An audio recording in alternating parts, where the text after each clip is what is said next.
See, life is better behind Oakley's. And I said this, I think last year. It must have been, it definitely wasn't this time last year. But I actually gave a shout out, unpaid for, by the way, unpaid shout out to Oakley.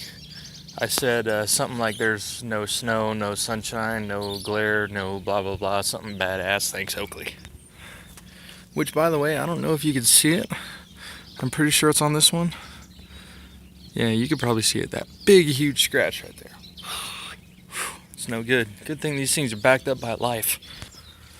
So, you might be asking, why are you walking barefoot through the mud in a hoodie this early in the morning?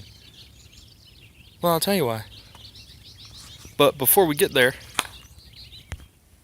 we go. That's better. So, today's video is about something that is missing. And if you don't know what is missing, it should be sitting right there. Let's take a little walk through the woods, why don't we, while we talk about this real quick. So, comment below, pause the video and comment below what should be sitting there right now. Go ahead, I'll wait.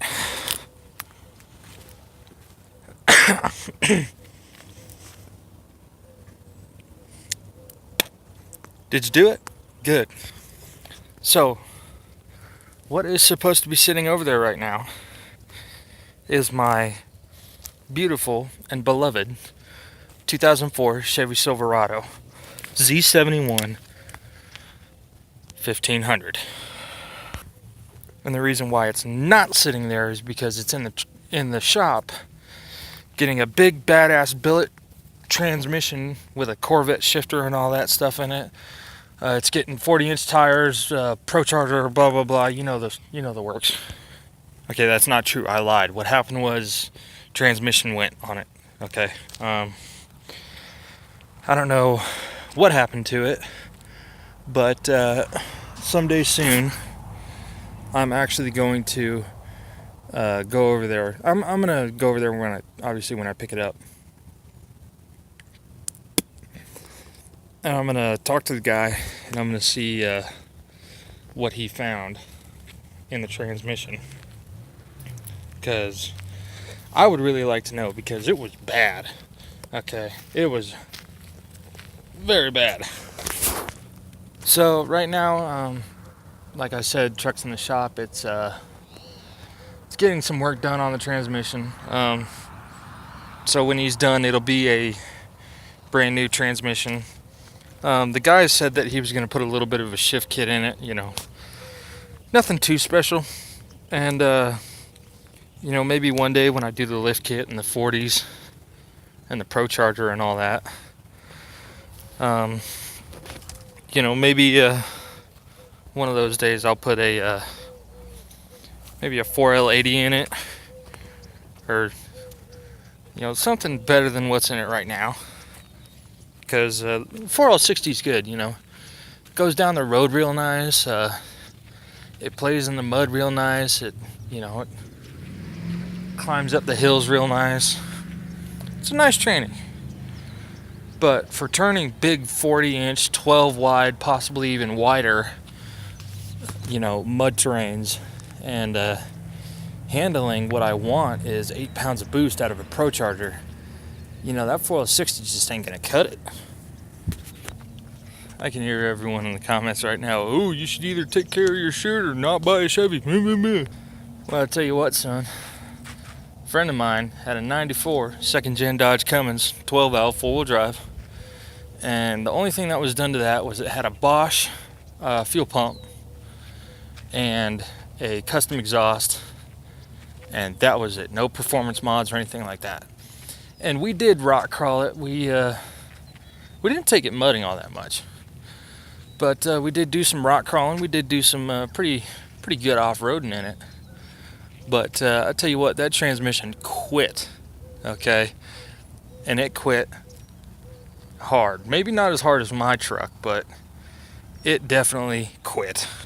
So I went and talked to my buddy who owned the 12 valve, and I asked him about his training guy that he took it to.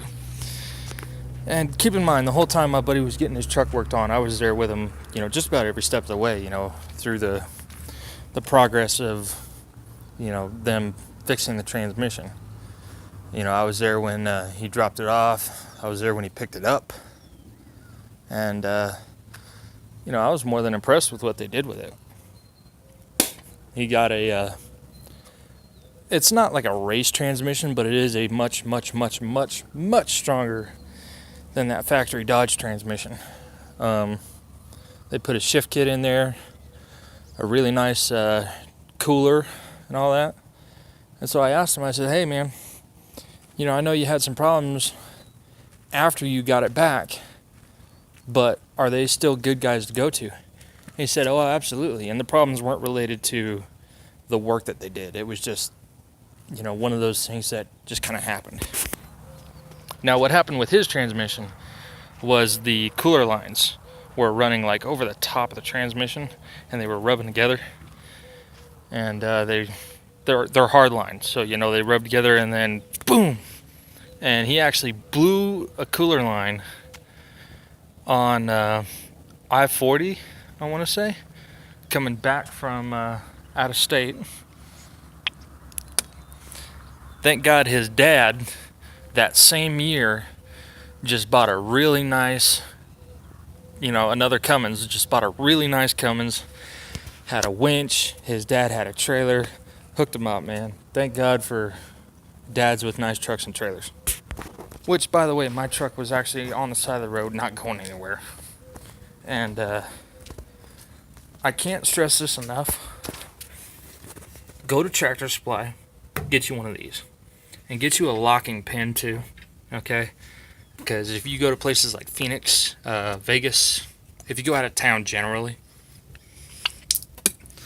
and you don't know the people there, they're probably going to want to try and steal this, because it does look nice.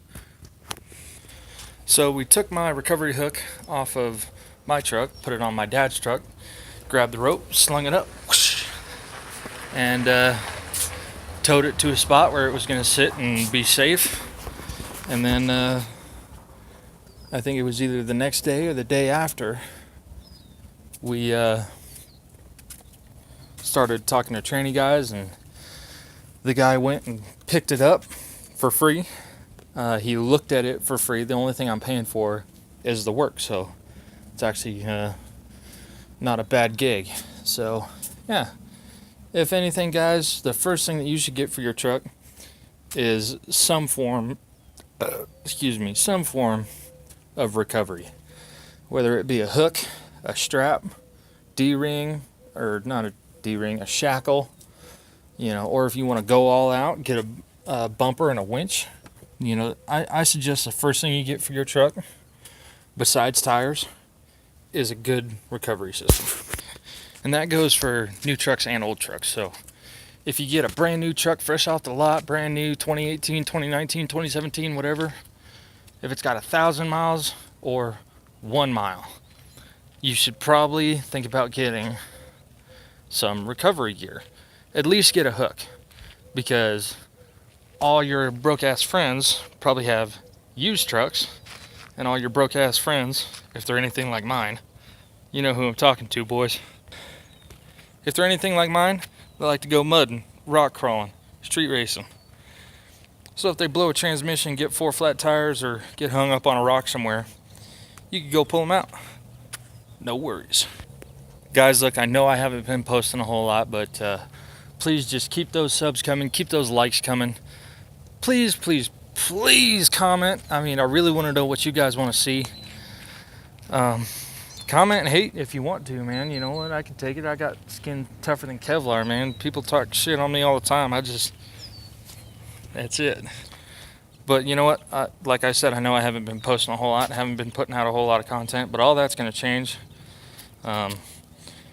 Best friend is going to come back. The guy who got drunk and pointed a gun at me, he's coming back. Going to do some stuff with him. Going to do stuff with T Cone, the guy we did the muzzle brake for. So yeah, actually, cone got a Mustang. I'm sure you guys know that. I'm gonna leave links to Instagrams and shit like that all down there in the comments, or in the thing, whatever the hell that's called, description. There it is. So yeah, guys, stay tuned. I want to throw the light bars back on the truck, both of them. I took them both off for reasons. I don't know if you guys saw my double bar mount, but if you go look at my Instagram, you will see it. It's kind of sketchy, but it worked. But I ended up taking them both off. I'm going to get windshield mounts for the big black bar, and then I'm going to build custom double mounts off of that for the O motor white light bar. And actually, the O motor took some fall damage. Drug it down the road for about 10 feet, and it took some damage, but it's nothing that can't be repaired. I'm just going to throw some paste in there. Looks fine. The seal looks fine. Everything looks fine.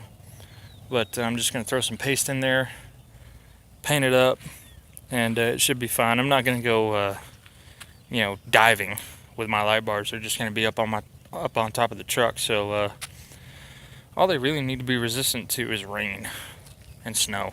That's about it. So, all right, guys, stay tuned. Make sure you smash that like button. Go follow me on Instagram. I'll see you around.